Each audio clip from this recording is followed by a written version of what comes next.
Bistado ang kukibu o shabu na nasa lalagyan ng cookies na mahigit 1 milyong pisong halaga.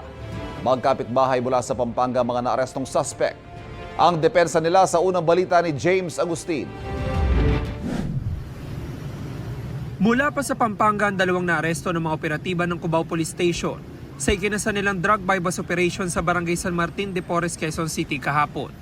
Target na operasyon ng 24 anyos sa babae, habang kasabot umano niya ang 22 anyos sa lalaking kapitbahay.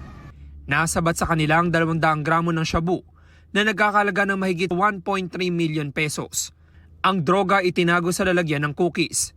Yung area po of operation nila is doon sa pinanggalingan nilang lugar, no, kung saan sila talaga nakatira sa Angeles, Pampanga. We can consider this na dito rin sila nag-ooperate, na yung mga binebentahan nila na dito rin.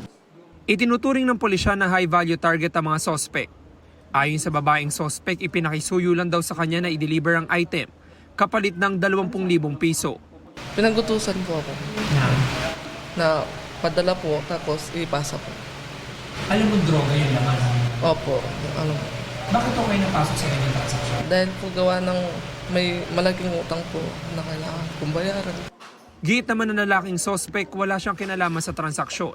Sabi niya, samahan ko lang po daw siya kasi wala po daw siyang kasama. Alam mo droga yung dala niyo? Hindi man po. Eh, ba't ka sumama? Wala man po akong alam, sir, na ganyan yung ano niya. Maharap ang dalawa sa reklamong paglabag sa Comprehensive Dangerous Drugs Act. Ito ang unang balita. James Agustin para sa GMA Integrated News. Kapuso, huwag magpapahuli sa latest news and updates. Mag-iuna ka sa balita at mag-subscribe sa YouTube channel ng GMA Integrated News.